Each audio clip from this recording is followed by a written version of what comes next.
Bom dia, boa tarde, boa noite para você que nos acompanha de qualquer horário, de qualquer lugar desse Brasil e do mundo.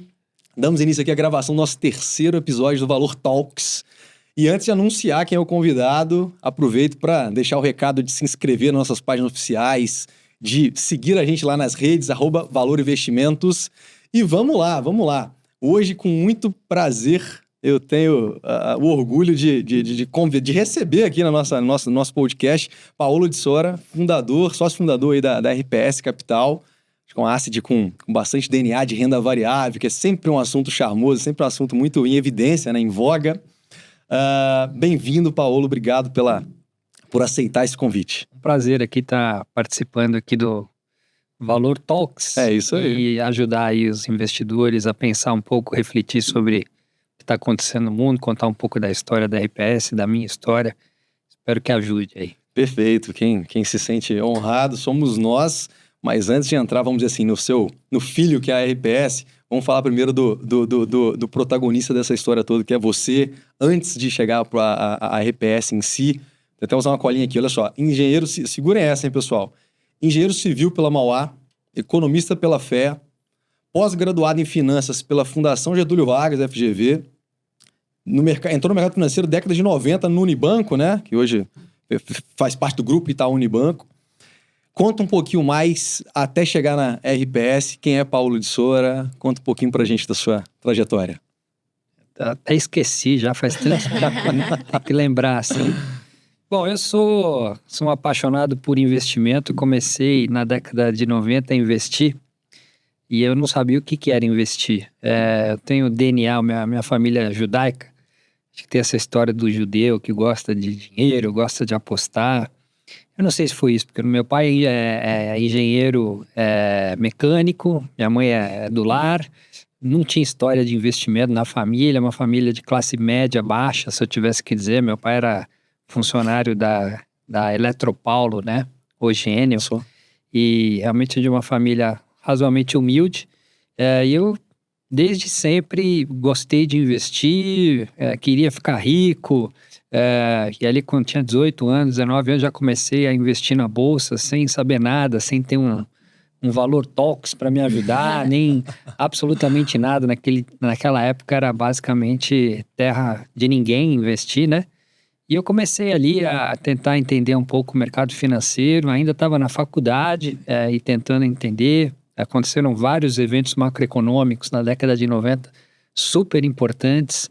Eu fui me apaixonando por economia, me apaixonando por finanças. Me formei em 94, 95, em engenharia, uma base matemática forte. Eu sempre fui um cara de exatas e tal.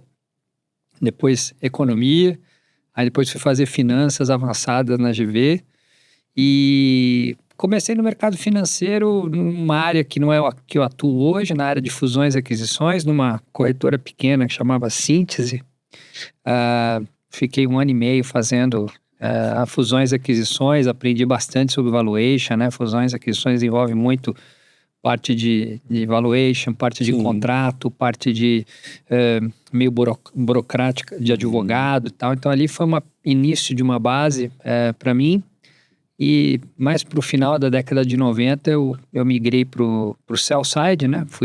Comecei a ser analista recomendando ações para investidores naquela época e trabalhei um longo período no Itaú fazendo commodities. Depois começou um boom de IPOs no início dos 2000 e pouco.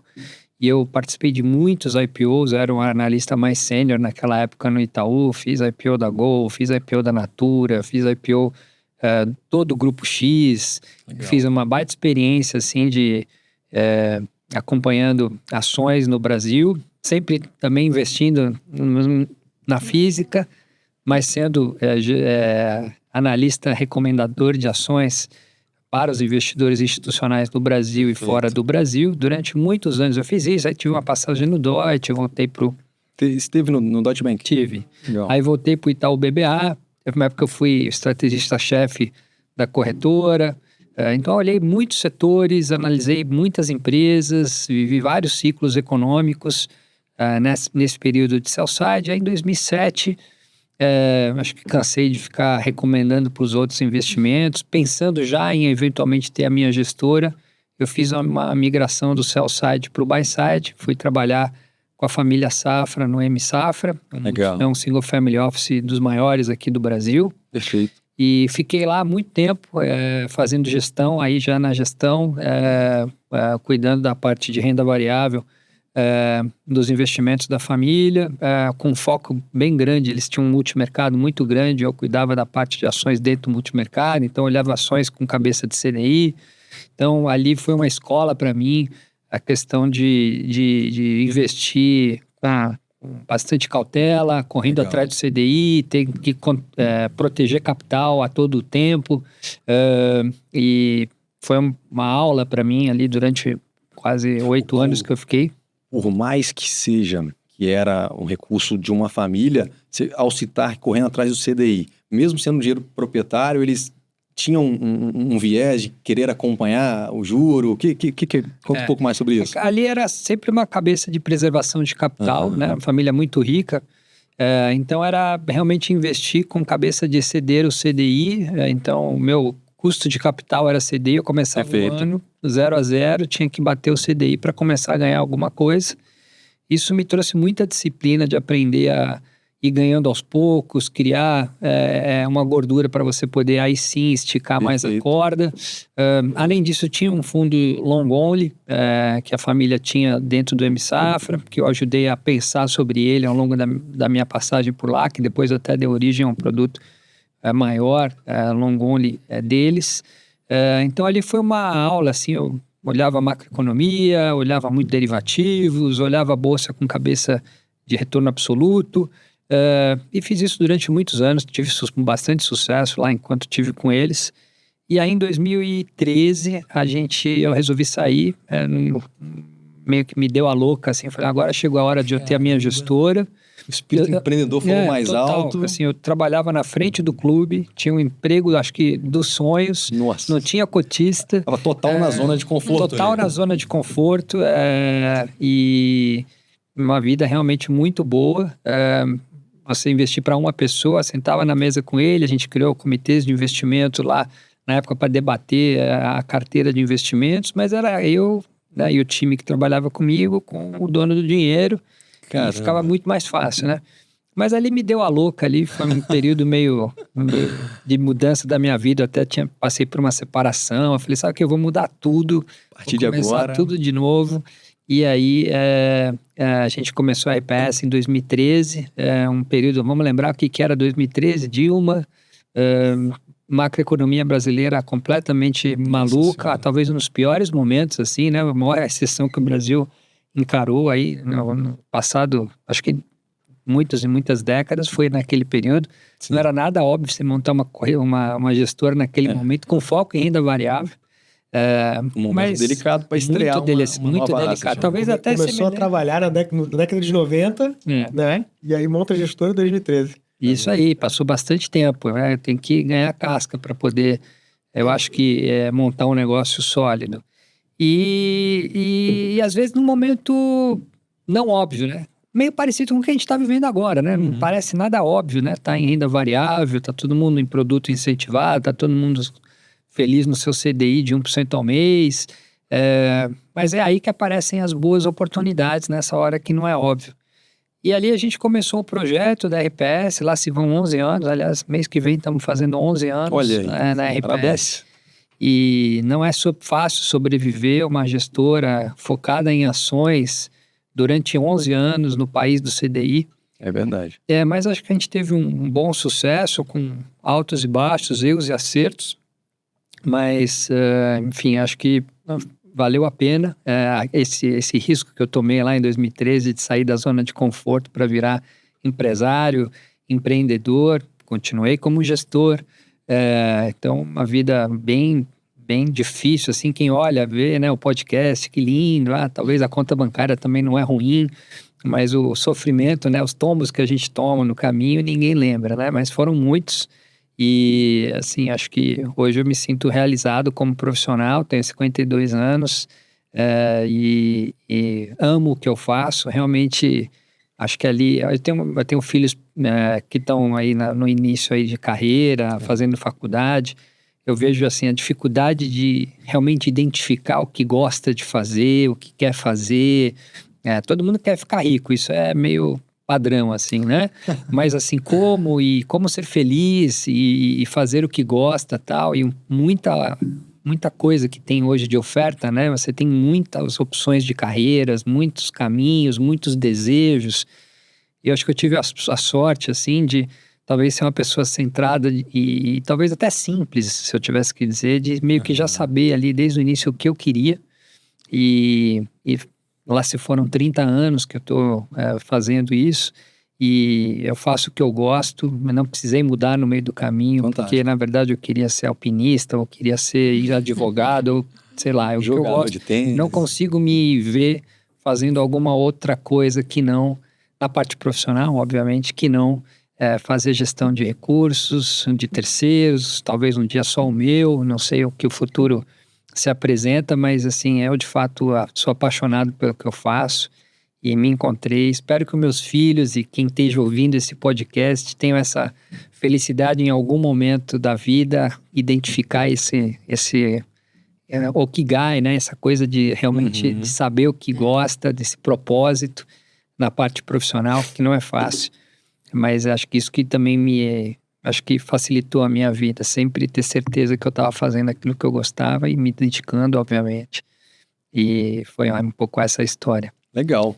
Simplesmente fantástico mesmo. Acho que quem tenha, vou usar o mesmo termo que você, a sorte de descobrir rápido o que quer, talvez não dê o valor de ter acertado logo do início, né? Porque de fato você citou, acho que é padrão todo mundo buscar recurso, retorno, mas o dinheiro, o retorno, ele vai até um determinado momento. Depois que você superou aquela escassez de dinheiro, vamos dizer assim, você só levanta numa manhã fria para trabalhar por conta do propósito. Então, é isso. Muito feliz que a RPS seja o seu propósito, afinal, vocês têm uma responsabilidade grande nas mãos aí, é mais de bi na responsabilidade de vocês, então, sem dúvida alguma, é confortante pra gente que usa a casa como parceira, saber que a gente está alocando em alguém que ama o que faz e que cuida como um filho mesmo.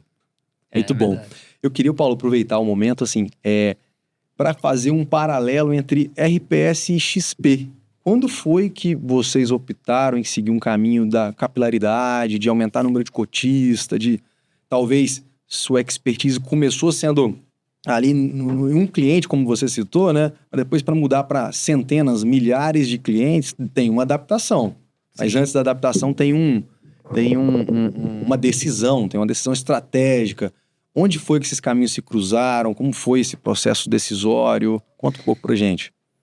Marcos, aqui acho que vai um pouco do aprendizado empresarial, né? A gente começou a RPS pelo caminho mais óbvio, né? Assim, eu trabalhava com família, então vamos começar com as famílias, né?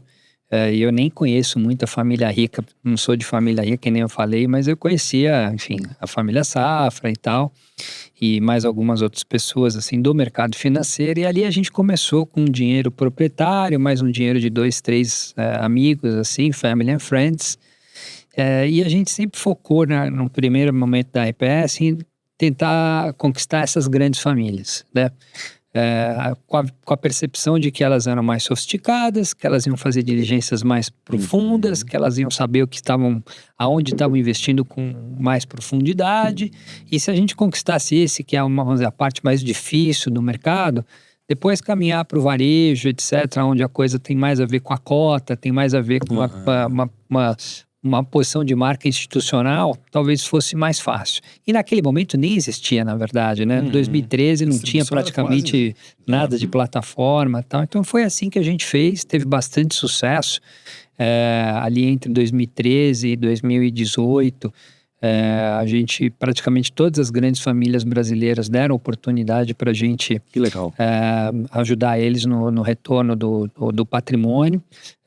Acho que a gente conquistou uma franquia bem grande ali nesse mundo das single family offices e multifamily offices. E aí a gente entrou um pouco num dilema de prisioneiro, e quando as plataformas vieram mais fortes, que foi o seguinte: a gente tinha já uma base de investidor boa, uma base de investidor que a gente dava pouco rebate, para eles nos fundos. E aí a gente tinha que entrar no canal de distribuição do varejo, que demanda rebate, porque esse canal precisa ser remunerado, tem que remunerar toda a cadeia. A gente não tinha a certeza de qual era a qualidade desse dinheiro, desses canais, se era um dinheiro muito volátil, que ia fazer mais cíclico, né? E a gente falou, pô, fazemos, não fazemos, fazemos grande, fazemos pequeno. A gente ficou meio batendo cabeça durante um longo período, anos, né? Mexer com o economics da empresa como um todo, porque, claro, se eu ia dar um rebate grande para a XP, todo mundo que estava na empresa desde o início, eu tinha que estender aquilo para todo mundo, né? Então foi uma decisão muito difícil da gente fazer, foi bem complicado, e sem ter a certeza que ia captar, e nem qual era o perfil do investidor que ia entrar, se eu ia detonar a minha base, sem saber se aquilo ia trazer upside ou não. Então foi realmente um período bem difícil, mas aí em algum momento ali entre 2018, 19, 18, a gente decidiu que o canal estava maior, enfim, a gente percebeu outras gestoras parecidas com a nossa indo para essa direção. Eu falei, vamos fazer, só que vamos devagar, né? E acho que aqui talvez a gente tenha feito um erro empresarial, que a gente foi muito devagar, a gente abriu produtos com perfil mais de varejo, para tentar não contaminar o produto principal em termos de economics. E aí veio o boom ali na janela de 18, 19, 20, e acho que a gente estava um pouco tímido no canal, não estava muito focado nisso. E a gente viu outras gestoras que tinham começado depois que a gente, captarem bilhões de reais dentro do canal de varejo, e a gente nunca teve assim uma presença muito forte, né? Aí depois agora veio o período mais difícil aí de vacas magras, também na hora que encolheu a gente também não perdeu muito, porque a gente não estava tão exposto no canal de varejo. Mas uma das coisas, se você falar para mim hoje, olhando para trás, o que você teria feito, acho que eu teria sido mais agressivo. Eu teria mais de cabeça, eu teria colocado mais no risco ali a hipótese de crescer o varejo, porque, inclusive, assim, nesses resgates recentes que a indústria inteira encarou aí nos últimos 24 meses, se eu tivesse que dizer, a verdade é que a gente não viu muita diferenciação entre resgate de varejo, resgate de família, resgate de grandes bancos. Então, aquela coisa de que o meu investidor era um pouco mais fiel do que talvez o do varejo, etc. Hoje, olhando esse ciclo mais recente, não é óbvio, não aparece nos números isso de forma clara, né? Mas enfim, estamos aqui agora tentando plantar a semente para aquilo que a gente acha que pode ser um novo ciclo de volta de investimento para assets e para o mercado de risco, para renda variável, que eu acho que é alguma coisa que deve acontecer aí nos próximos 12 meses. E é importante a gente estar presente, enfim, contando a nossa história, falando sobre os produtos, entrando no hall das opções que os investidores têm, para a hora que a janela abrir, a gente está posicionado. Fantástico, e é exatamente sobre esse tema. Eu já tive a oportunidade de te ouvir em outras ocasiões, falando de cenário macro, Brasil, mundo. Então, assim, nós gostaríamos de ouvir a sua opinião, a opinião da casa, em relação à macroeconomia, país, mercado internacional, geopolítica, enfim. Se puder compartilhar conosco, vai ser um prazer enorme. Aqui vai 2 horas de podcast, né? Mas o que a gente tem debatido nos nossos comitês de investimento lá na RPS? Bom, primeiro que o cenário internacional para a gente é um cenário bem melhor do que a gente imaginava 12 meses atrás, 18 meses atrás. Na nossa cabeça, hoje a gente devia estar em recessão global. A crise encomendada nos Estados Unidos. Isso. A gente devia estar em recessão global, a gente devia estar cortando o juro agressivamente agora, a gente estaria talvez entrando no início de um novo ciclo, e a verdade é que a economia global se mostrou muito mais resiliente ao choque de juro que ela encarou aí nos últimos 1 ano e pouco, do que a gente imaginava. E aí, a explicação tem basicamente 3 grandes motivos por que o mundo está aguentando um choque de juro tão grande, né? Primeiro, porque a boa parte das empresas e famílias estão pré-fixadas. No ciclo ali pós-Covid, com juro a zero, QE, dinheiro a rodo no mundo inteiro, né, uma das coisas mais sábias que as pessoas, né, e as empresas fizeram foi tomar dívida de longo prazo a custo baixo e fixo. Então, esse choque de juro que aconteceu nos Estados Unidos, que veio de 0 para 5,25, 5,5 que está agora, não está batendo na parte do passivo das famílias e das empresas, porque boa parte desse passivo está pré. Então, a transmissão de política monetária para a economia está mais engargalada do que normal em função dessa sábia decisão das empresas e das famílias de estender o seu mature das suas dívidas, quer seja de mortgage para as famílias, quer seja de bonds e, enfim, títulos de renda fixa nas empresas. Então, isso uma hora vai vir, porque uma hora vence e a pessoa tem que renovar e vai ter que renovar numa taxa muito mais alta do que histórico, mas está fazendo com que esse processo seja mais lento. Então, por outro lado, as famílias estão recebendo dinheiro, né, na parcela líquida do que tem, ou do que está investido em ações, ou que está investido em Treasury americana, ou qualquer outro título que esteja, estão recebendo esse juro alto, né? Então, a transferência de riqueza do governo, que está pagando esse juro alto para as empresas e para as famílias que não estão tendo essa penalidade do lado do seu passivo. Então, acho que essa é uma primeira explicação. A segunda explicação é que a gente veio de um período pós-pandemia onde você tinha as cadeias engargaladas. Então, você teve a retomada de produção forte que está se estendendo até hoje, né? Se você for comprar um carro hoje numa agência, carro importado numa agência, você ainda tem fila. Tem que esperar. Né? Então, tem muita parte da economia que ainda não está totalmente destravada, o que fez com que o ciclo se estendesse de uma forma maior do que a gente imaginava, né? E aí você tem esses investimentos. Então, esse é o segundo ponto. Então, a gente ainda está vivendo um período onde tem demanda reprimida por produtos e bens, né? Até serviço, né? Viagens, etc., que tem sustentado relativamente bem a demanda, né?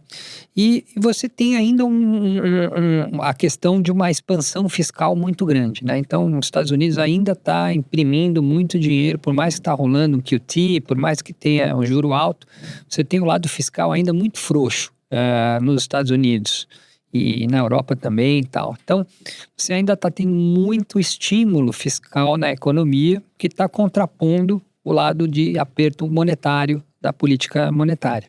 Então, acho que por esses três motivos a gente está vendo uma economia muito mais resiliente do que a gente imaginava. Junto a isso, a gente viu sim uma queda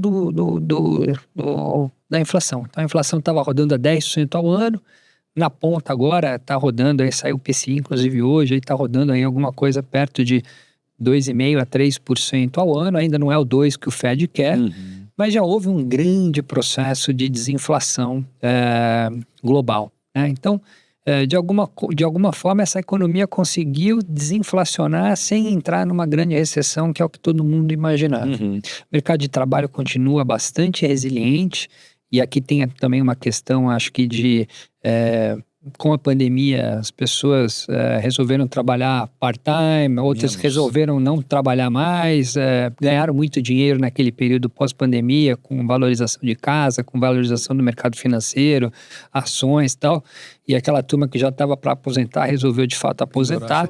Então você tem menos participação da população no mercado de trabalho e, consequentemente, o mercado de trabalho mais apertado, né? O que tem sustentado salários, que sustenta, de certa forma, a demanda.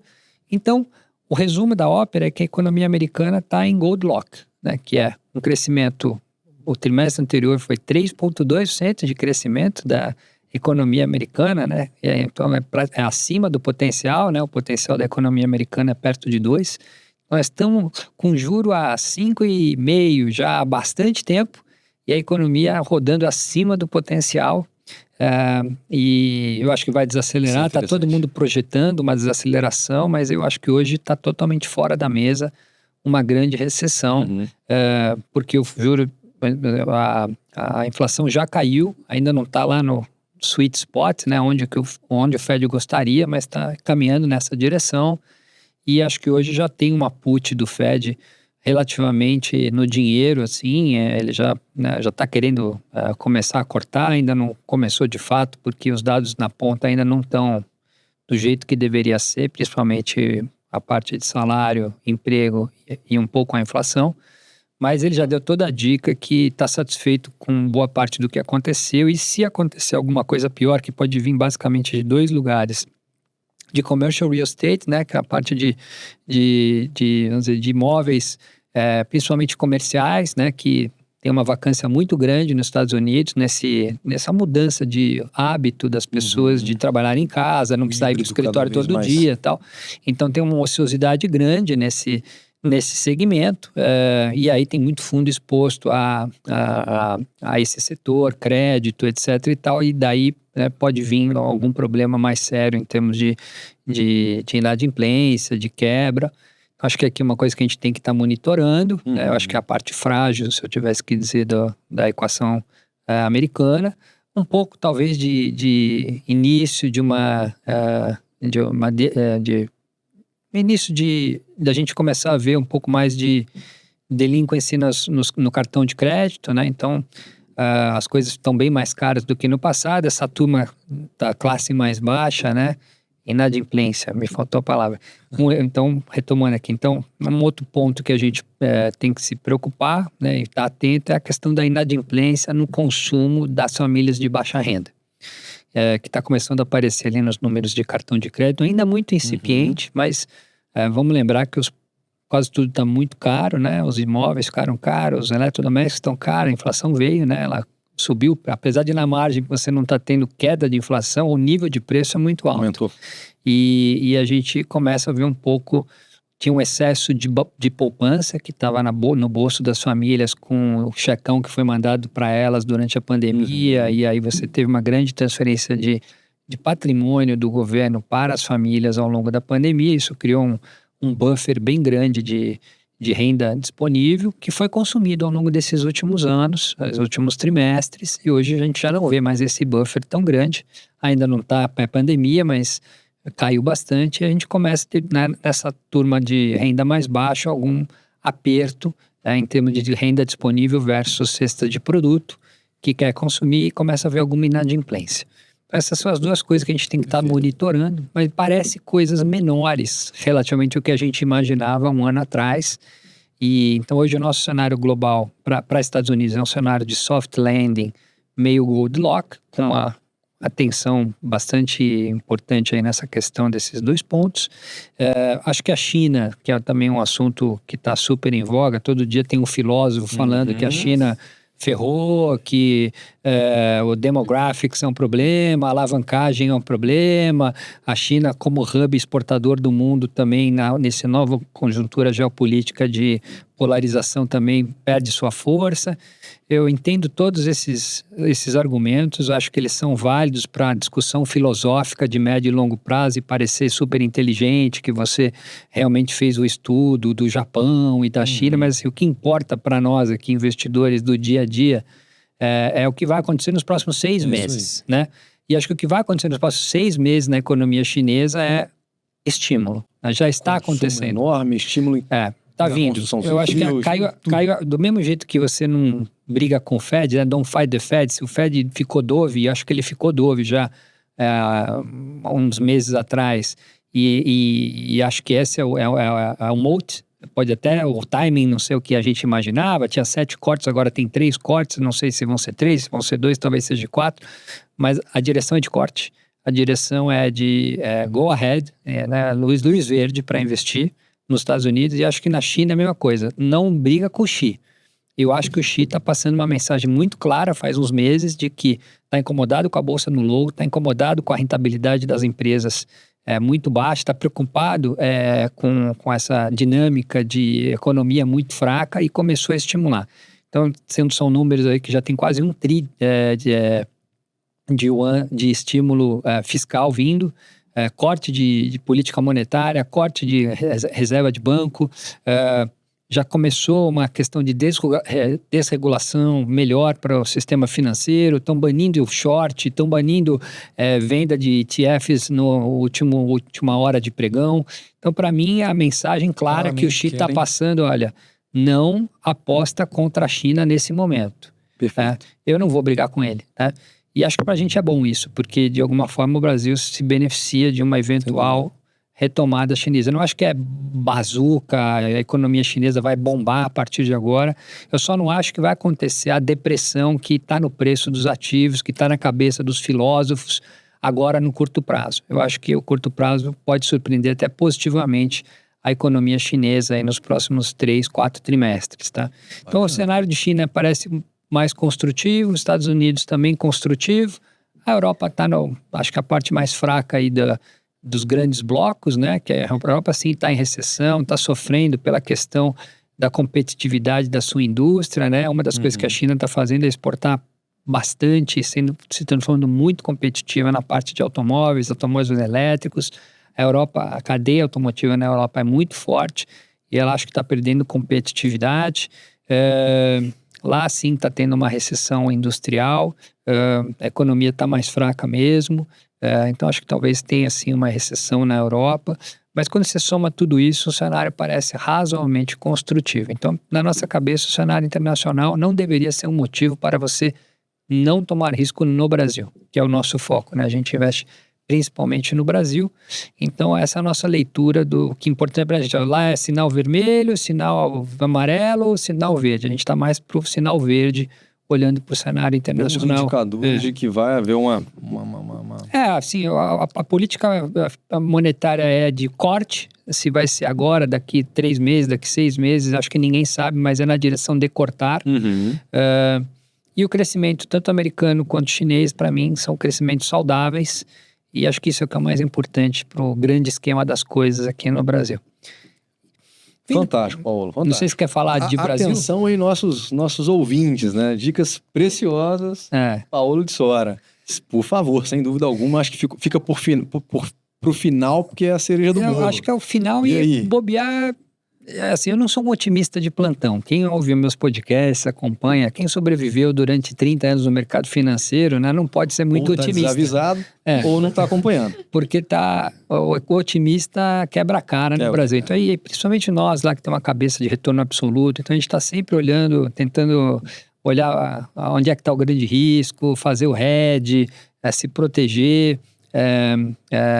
E eu particularmente tenho esse viés forte, mas eu estou mais otimista, e não é de hoje, eu já acho que já tem mais ou menos desde os meados ali da virada do primeiro para o segundo semestre do ano passado, quando eu vi um pouco o Haddad empoderado e começando a endereçar a reforma tributária, algum nível de ajuste na parte fiscal, o Lula latindo, mas não mordendo, a gente vivendo esse ambiente de parlamentarismo, de coalizão que a gente está vivendo, que de alguma forma protege a gente de pular do precipício, como tinha sido o caso na época da Dilma. Perfeito. Então, olhando para aquilo ali, eu falei, olha, eu acho que tem um caso aqui para o Brasil. O Brasil tem várias coisas estruturalmente positivas que a gente foi plantando lá desde o período Temer e que estamos colhendo os frutos agora. Um PIB que é mais forte do que todos os economistas acham, inclusive os nossos. Todo ano a gente tem começado o ano achando que o PIB é A e terminando com o PIB B mais 2. Né? Então, a gente foi em 2021, foi 2022, foi 2023 e a mesma agora em 2024. A gente tinha começado o ano achando que o PIB ia ser 0 esse ano, talvez meio, e hoje está mais para 2, com viés até de ser mais que isso, tá? E aí um ano é agricultura, outro ano é o consumo doméstico, outro ano é infraestrutura, mas a verdade é que o Brasil ganhou produtividade, na nossa opinião, PIB potencial, desde as reformas que começaram com o Temer, e a gente fez várias reformas aí nos últimos 6, 7 anos, né? Terminamos o ano passado fazendo uma reforma tributária no governo do PT, que era extremamente improvável. Imaginável. Então, acho que tem bastante coisa que a gente fez aí do ponto de vista estrutural para melhorar um pouco o ambiente de crescimento do país. O Brasil tem várias vantagens nesse mundo polarizado. A gente não está abraçado com os Estados Unidos, nem com a China, a gente está no meio do caminho. Então, nesse mundo aí que busca alternativas à polarização, a gente fica aí nesse meio do caminho, aí se começa a se beneficiar com empresa chinesa investindo mais no Brasil, empresa americana investindo mais no Brasil. A gente tem um potencial de investimento em infraestrutura enorme no país que começou a se destravar no governo anterior e continua com medidas que esse governo está fazendo de concessões, privatizações, setor elétrico, setor de saneamento, rodovias, ferrovias. Então, a gente tem todo um país para ser construído e a gente está caminhando nessa direção. O Brasil tem energia renovável super competitiva e está se beneficiando disso também. Na hora que se pensa, onde é que eu vou pôr uma fábrica, se não vai ser na China, tal... Onde é que tem energia? Onde é que tem energia barata? Onde é que tem energia limpa? Onde é que tem rule of law? Por mais que o Brasil seja um país que tem os seus problemas no judiciário e tal, assim, ou relativamente aos nossos pares, né? A Rússia, a China, a África do Sul, a Índia. Eu acho que o Brasil ainda está bem posicionado em termos de contrato, não tem quebra de contrato, de alguma forma as coisas caminham numa direção de manter aquilo que foi combinado, entra governo de esquerda, entra governo de direita, tenta mexer para cá, tenta mexer para lá, mas no final a regra do jogo meio que se prevalece. Legal.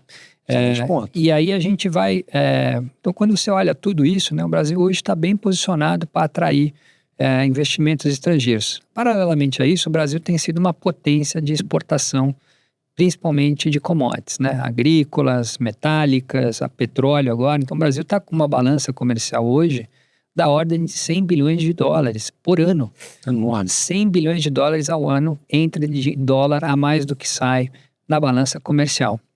Isso é porque o preço da commodity está alto? Não. Você pode normalizar os preços de commodities, a gente faz esse estudo lá bastante, e a gente não consegue ver uma balança no Brasil muito abaixo de 80, 70 bilhões de dólares por ano. Então, a balança muito forte, né, a entrada muito grande de dólar, garante um câmbio relativamente estável. Com um câmbio relativamente estável, você consegue ter uma inflação mais estável, e com uma inflação mais estável, você consegue ter um juro mais baixo. Então, toda essa parte aí que vindo do câmbio deixa a gente muito tranquilo que nos próximos muitos anos a gente não deve ter um grande choque de cambial no Brasil.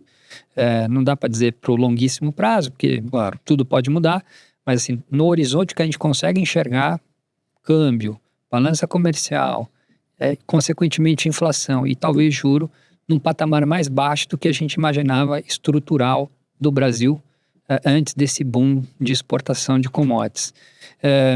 A nossa inflação para esse ano está super controlada, nós estamos achando que a inflação deve fechar um ano aí entre 3 e 3,5%, a meta do Banco Central é 3%, talvez fique mais por 3,5%, mas assim, viemos de inflação de 10%. Isso com uma economia também relativamente resiliente, nós estamos com um emprego bom, o PIB brasileiro, de novo, estou falando que vai ser 2, 2,5%, ano passado foi 3%, com o juro de 12,75%, que ficou por um longo período de tempo, era para a gente estar batendo PIB zero agora, né? Uhum. E não estamos, enfim, por conta disso tudo que eu acabei de dizer. Então, a inflação para a gente está relativamente controlada, o PIB está relativamente sólido, e aí, na nossa cabeça, o juro pode ir para baixo de 9%, as curvas indicam 9,5%, fim do ciclo do BC hoje, e depois subindo, 9,5%, 10%, 11%, as curvas longas mais para cima de 11%. Eu acho que tem muito prêmio na curva de juro no Brasil, para esse Brasil que eu estou enxergando nesse curto e médio prazo. O grande medo é o que o Lula vai fazer no final do seu mandato, se vai dilmar, se vai virar mais populista, se o Banco Central vai virar um Banco Central mais populista. Sempre existem os riscos, desde que eu estou no mercado há 30 anos, todo ano tem discussão sobre os grandes riscos, mas eu acho que hoje a probabilidade é menor, né? Por quê? Porque as coisas estão indo bem, né? Uhum. Porque o emprego tá bom, porque a renda tá boa, porque o PIB tá bom. Contida. Então, assim, não tem por que ele jogar isso tudo pro alto. E acho que mesmo se ele tivesse vontade de fazer isso, o que a gente aprendeu aí nos últimos 12 meses, e nós até erramos lá na RPS, que a gente não tinha Petrobras. O ano passado a Bolsa foi basicamente Petrobras. Você faz o gráfico da Bolsa, sem Petrobras uma linha reta para estável, e com a Petrobras a Bolsa foi lá para cima. E a gente ficou com medo de ter Petrobras, porque governo do PT, Petrobras, não vou ter, já o cara vai meter a mão, vai mexer na política de preço, não vai pagar dividendo, vai colocar os amigos na diretoria, etc e tal. E a grande verdade é que a gente viu uma Petrobras que fez o que tinha que ser feito, trabalhou tranquila e não teve nenhuma ruptura na gestão da Petrobras. Então, só para dizer que o pragmatismo meio que tem imperado. Tem vencido. E eu não estou conseguindo... Eu entendo a tese, mas eu acho que ela não tem respaldo naquilo que aconteceu até agora. Nem tanto porque o Lula não quer, mas acho que porque o Lula não consegue. Né? Então isso me coloca numa cabeça um pouco mais otimista. Aí olhando para preço, né, que nem eu falei, a taxa de juros no Brasil, o Brasil vai cortar juro. O Focus acha que vai cortar até 9, um pouquinho abaixo de 9. Nós também achamos que vai para 8,75. E aí o Focus tem 8,78, 8,5, 8,75 por alguns anos. A curva do mercado vai para 9, para 10, para 11, como se nós fôssemos desancorar tudo que a gente fez até agora na segunda metade do governo do PT. Eu acho isso exagerado. Não estou conseguindo enxergar a lógica disso acontecer com a informação que eu tenho na tela nesse momento. Então, acho que tem gordura na curva de juros. E quando você olha a bolsa, a gente faz uma conta lá na bolsa, a bolsa, tirando empresas de commodities, tirando bancos e estatais. Porque commodities tem um ciclo de commodities, que depende da China, depende de um monte de coisa, é volátil, às vezes está no high do ciclo, está no low do ciclo, então é uma coisa mais volátil, então a gente tira para pegar a bolsa doméstica. Bancos teve uma mudança histórica de valuation no mundo, né? O valuation do JP Morgan hoje é diferente do valuation do JP Morgan há 5 anos atrás, porque vieram as fintechs, veio a disrupção financeira que está acontecendo no mundo inteiro, então mudou a dinâmica de competição nesse setor e teve um de-rating dos bancos, mais regulação, etc. Então teve um de-rating dos bancos no mundo inteiro. A gente tira esses bancos para olhar o múltiplo histórico, tá? E as estatais também, porque, sei lá, com o governo do PT, você quer um prêmio maior para estar em estatal do que no governo anterior. Então tira as estatais também, olha essa bolsa doméstica. E quando a gente olha o múltiplo dessa bolsa doméstica e faz o inverso do PI, olhando para 2 anos para frente e compara com a NTNB, o que a gente chama de earnings yield, a gente está vendo um desvio padrão e meio acima de earnings yield, ou seja, mais earnings do que a média dos últimos 5 anos. Tá? Então a gente vê uma bolsa barata também, essa bolsa doméstica. Sem dizer que os commodities também estão baratas, os bancos também estão. A gente vê um valuation que aguenta bastante desaforo nesse contexto macroeconômico que eu diria bom que o Brasil está vivendo e acho que lá fora também. Então, para a gente é um ponto de compra essa bolsa aí. Fantástico, fantástico. Não tem como usar outra palavra para descrever toda essa explicação. Nós, do lado de cá, a gente também faz um exercício diário de conter o otimismo para ser levado sempre pela razão e não pela emoção, mas é difícil demais discordar de alguma coisa que você falou. Obrigado. Porque hoje o que está faltando, na verdade, é oxigênio.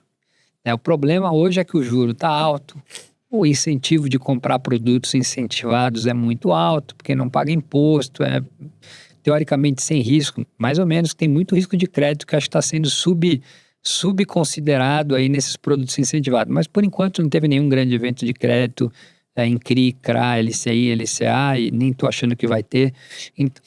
Então, realmente, hoje, o foco do investidor está sendo a renda fixa incentivada. Em função desses incentivados, você também tem um problema que a curva da NTNB não fecha, porque tem muita oferta de produto incentivado, então tem menos apetite por NTNB, e aí a NTNB não fecha, o juro real não fecha, consequentemente também você não tem uma expansão de múltiplo na bolsa. Hoje a gente está vivendo um problema aqui de supply e demand, de oferta e demanda, e demanda por risco, dado que tá super confortável, tá ali na casinha da renda fixa incentivada, e não ter que ficar discutindo geopolítica, economia, inflação, etc. Mas isso vai mudar à medida que o juro cai, eu acho que abaixo dos 10% começa talvez uma mudança do comportamento do investidor, que é alguma coisa que a gente acha que deve estar acontecendo no segundo semestre desse ano. E aí, então acho que hoje o grande problema que a gente acompanha lá na nossa mesa de trading é muito mais o fluxo para a bolsa, né? O que o estrangeiro está fazendo, o que o local está fazendo, ainda está tendo resgate na margem de fundos para ir para a renda fixa. Então está faltando oxigênio aí pro maratonista. Esse é o ponto assim, de atenção. Se tem uma coisa ruim que deixa a gente ali preocupado, e a gente vai monitorando o tamanho do nosso otimismo, é um pouco essa parte do fluxo, né? Da onde vai vir o comprador marginal. De onde virá. Perfeito, perfeito. Fantástico. Muito bem, já que falamos de mesa, né? Nada melhor do que a gente falar de pessoas, aproveitar esse momento. Conta para nós um pouco sobre o processo de contratação do seu time de mesa, né? De todo o time de analistas lá da RPS. Principalmente, acho o maior ponto é o processo de retenção desse time que você faz todo esse aculturamento. É difícil, né, Aline? Todo mundo quer ser dono, quer ser rico e rápido, né? Então você tem que criar uma equação onde você consiga endereçar a meritocracia, que é muito forte nesse nosso negócio, tem cota todo dia. Todo dia a RPS é inteligente ou burra, tá lá na cota do nosso investidor. É um negócio muito desafiador, muito complicado, né? Esse negócio é ser medido minuto a minuto, hora a hora, dia a dia, né? Então, primeira coisa, a meritocracia tem que imperar. Esse nosso negócio não tem como você esconder nada, porque, de novo, é uma performance medida a minuto. Então, meritocracia tem que ser a coisa mais importante, mas você tem que criar um ambiente onde as pessoas consigam visualizar o empreendedorismo lá dentro. Então, todo mundo quer ter o seu fundo, como eu montei a RPS, meus sócios querem também ter os seus produtos, querem eventualmente montar sua própria gestora, e a gente tem um processo muito sólido endereçando exatamente isso. E que alinhe o desejo dos nossos sócios à boa performance dos nossos cotistas, né? Então, como é que a gente fez isso? Então, a RPS, a gente tem vários produtos, a gente chama de multigestor, multi-estratégia. Nós temos vários produtos, a gente tem um long only, a gente tem um long bias, a gente tem um total return e um equity hedge que eu toco.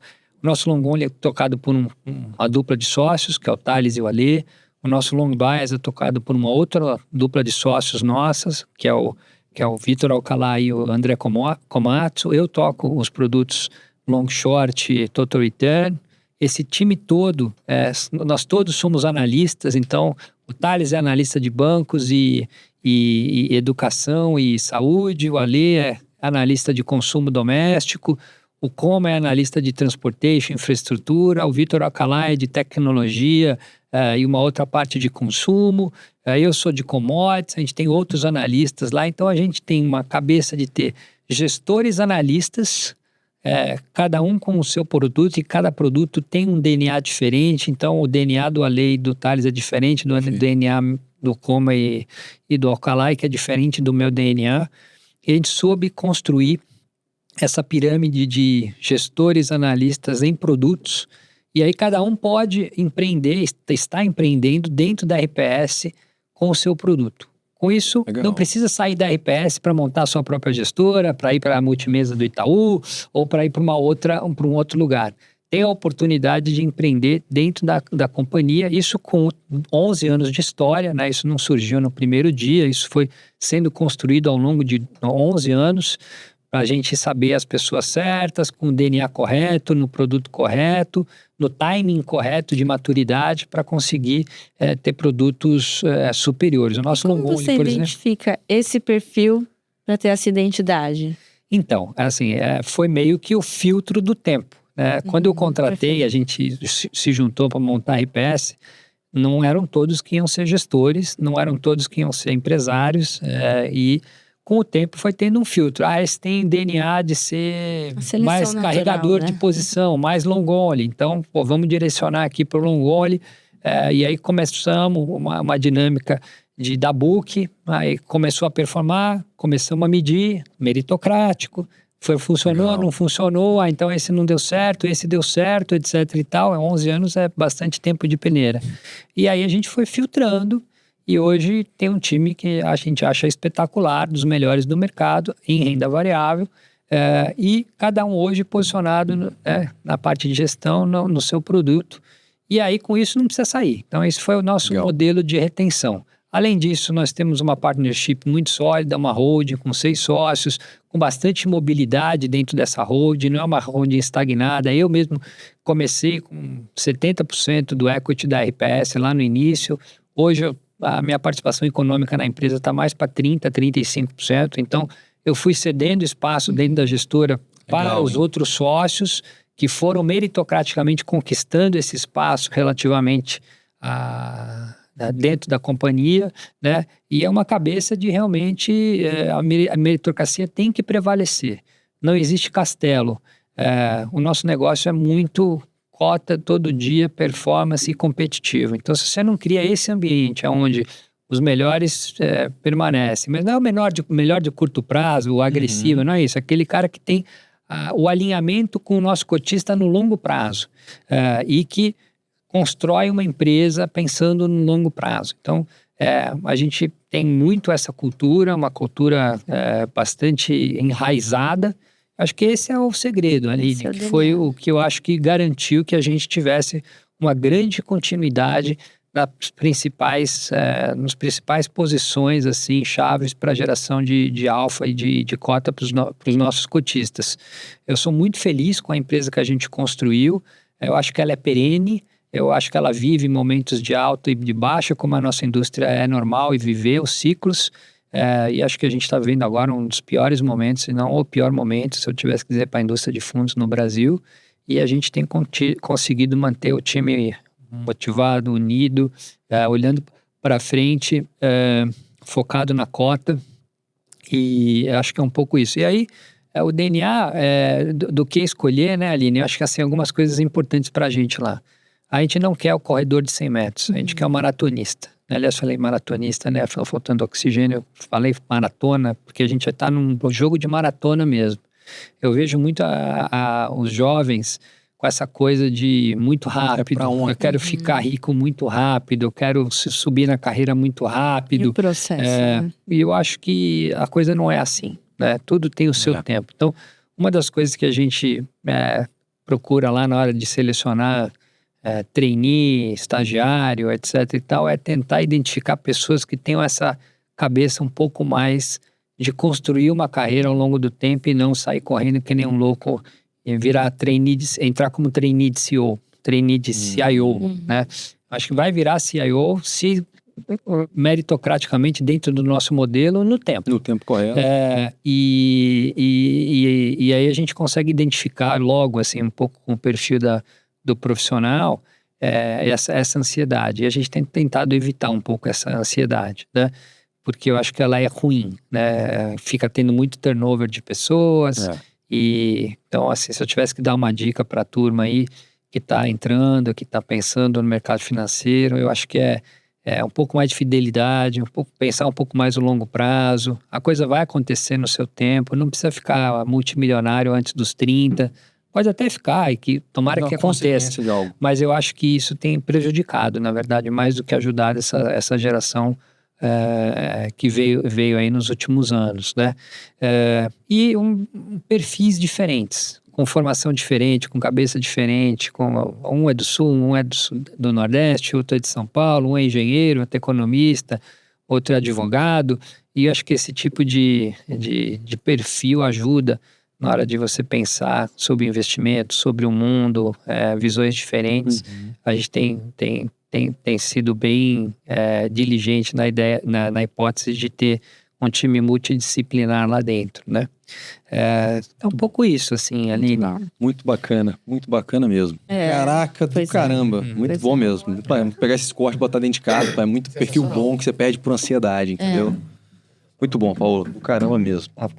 Paulo, depois dessa aula que você deu pra gente, eu acho que assim, eu queria ouvir de você, cara, quem que te inspira? Tanto como empresário, tecnicamente falando no mercado, cenário nacional, cenário internacional. Então, conta um pouquinho pra gente aí de quem você gosta de ouvir e acompanhar. Ou até gostava no início da carreira e tudo mais.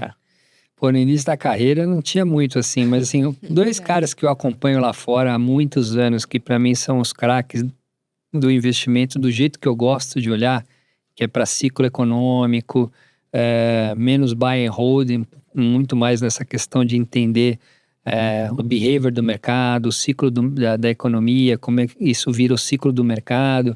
A gente é uma gestora que trada muito mais do que uma gestora long only tradicional fundamentalista. Então tem dois caras lá fora que fazem isso muito bem. O Ray Dalio, que é o mestre, né, dos ciclos econômicos. Eu já li todos os livros dele, acompanho o trabalho dele. e sempre para mim foi uma referência assim filosófica assim de como pensar a empresa, de como pensar investimento. E como trader, o Stanley Druckenmiller, né, que acho que para mim talvez um dos maiores traders da história do mercado. Eu tenho um DNA de trade grande e acompanho o trabalho dele, os papers dele, enfim, leio sempre as cartas que ele, agora muito mais os podcasts, né, que antes não existia, mas é um cara que para mim é uma referência, assim, no estilo de investir. O cara hoje, ele fala uma coisa, quando você vai ver, a cota dele não reflete nada daquilo, ele já mudou de opinião, já está numa outra posição, enfim, bastante ágil, agnóstico, sem grandes verdades. Isso eu me identifico bastante, que é um pouco contraponto contra aquilo que eu acho que é o principal mentor, se eu tivesse que dizer, do investidor de equity Brasil, que é o Warren Buffett, né? Que é buy and hold, qualidade, etc. Não está errado nisso. Aliás, é o maior investidor de todos os tempos. Quem pode dizer que esteja errado? Só são estilos diferentes. Então, eu prefiro ler muito mais do que esses outros têm escrito. Enfim, aí tem novas gerações de Peter Oppenheimer, assim, tem outros caras, pensadores de investimento, olhando mais para ciclo econômico, que é o que eu me identifico mais do que a turma do fundamentalismo. Você me deu uma resposta de alguém que te inspira a ser alguém agnóstico. Minha próxima pergunta seria o seguinte: se você tem algum tipo de superstição, eu sempre gosto de falar esse tipo de coisa, acho que é porque, sei lá, eu sou botafoguense, então eu gosto de falar um pouco sobre isso, alguma coisa que você sente e vê ali que pode... Cara, isso aqui eu tô sentindo que... Menos percepção e mais sentimento, né? Eu acho que isso é fundamental. Se eu tivesse para dizer, eu acho que isso... faz parte total do nosso negócio. O nosso negócio envolve muito feeling. E acho que o feeling vem com o tempo. Por isso que os investidores, às vezes um investidor mais antigo, um gestor mais antigo, acaba talvez até tendo uma performance melhor, porque ele tem mais esse feeling, ele aprendeu com seus próprios erros mais vezes do que o investidor que está começando agora. Fantástico. E tem muito de feeling, de behavior nesse nosso negócio. Eu fiz vários investimentos baseados no meu feeling, naquela percepção que eu tinha em relação a uma tese, etc e tal. Depois fomos para aprofundar, ver se ela estava válida ou não, mas isso faz toda a diferença. Investidor sem feeling, para mim, não performa. E, assim, e de superstição, eu não tenho nenhuma grande superstição. A minha superstição é evitar cota muito baixa. Então, assim, quando a minha cota começa a escorregar muito, eu já reduzo muito posição, eu estopo, eu saio um pouco do time, porque, assim, a pior coisa para o investidor é ele estar com a cota muito amassada, aparecer uma oportunidade para ele investir e ele não poder fazer do tamanho certo, na hora certa, porque ele não tem cota para fazer. Então, se eu tivesse que dizer uma regra de bolo, assim, para o investidor, é estar sempre com oxigênio, estar sempre relativamente vivo. E ter paciência, porque uma hora a oportunidade aparece. E na hora que aparece, você tem que fazer grande e tem que fazer preciso. E você precisa ter cota para isso. O cara que está machucado fica inseguro, com a insegurança ele erra a hora de entrar, erra a hora de sair, erra o tamanho, e aí se perde inteiro na gestão. Então, para mim, lá no Total Return, e é diferente num long only, é diferente num long bias, a minha superstição é estar sempre com a cota relativamente saudável. Às vezes não pega aquela porrada, etc e tal, mas quando a coisa começa a dar muito errado, ter esse lado agnóstico de sair para permanecer relativamente saudável para poder participar da maratona. Fantástico. Que legal. Cara, acho que por último, para fechar assim, por tanto tempo de mercado, cara, deve ter muita história para contar, assim, de... sei lá, algum estagiário que fez alguma besteira, alguma história engraçada ali que você poderia estar compartilhando aí com a gente, uma ordem errada, putz, me explique aqui, cara. Conta aí um pouco pra gente fechar. Bom, se eu tivesse que dizer assim, um erro que a gente cometeu no passado, e depois eu vou entrar numa coisa engraçada, que não é engraçado, infelizmente. O nosso negócio lá é tentar acertar os temas macro, né? Acertar para onde vai a macroeconomia e, consequentemente, os setores da Bolsa e acertar os grandes temas da Bolsa. Agora é commodities, agora é mercado interno, agora é empresa defensiva, é empresa ofensiva, é beta alto, é beta baixo, é cíclico, etc. E aí teve um período aí de mais ou menos ali no Temer, assim, que as coisas estavam indo bem no Brasil, o juro começou a cair, etc e tal, e a gente falou, pô, é hora de ter home builder. E aí a gente comprou uma posição grande em home builder e eu concentrei em um papel, numa empresa, na Gafisa, essa posição em home builder que batia com a ideia de juro para baixo, economia reacelerando, beta na bolsa, e a empresa foi mal operacionalmente. Eu achava que ela era mais barata e eu achava que ela ia se beneficiar mais desse ambiente de juro baixo. A verdade é que a empresa estava perdendo os pés pelas mãos ali dentro no operacional da companhia. O nosso analista estava acompanhando, mas eu acho que eu acabei escolhendo o cavalo errado no tema correto. E aí a gente acertou o tema, as outras construtoras todas porraram, a Gafisa ficou para trás e a gente não levou esse tema específico. Nesse momento específico, o que a gente aprendeu com isso? Vamos diversificar, não fica só num cavalo, dado que você é um fundo mais macro, mais fatorial do que bottom-up, faz o tema mais diversificado, que você aí sim sai de um risco idiosincrático maior.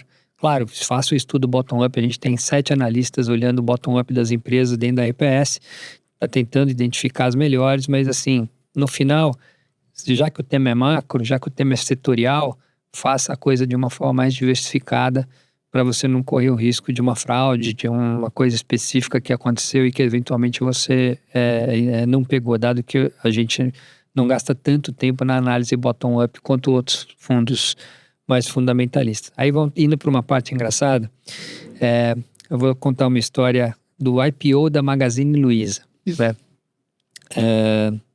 IPO é um processo assim complicado no Brasil, né? Porque são muitos bancos competindo para ganhar o mandato daquele IPO, coordenador líder, para ser o coordenador líder, aquela competição entre banqueiro, que talvez se eu tivesse que dizer dentro do mercado financeiro qual é o segmento mais competitivo, assim, onde tem mais a competição acirrada, eu diria que é a parte do banco de investimento, né?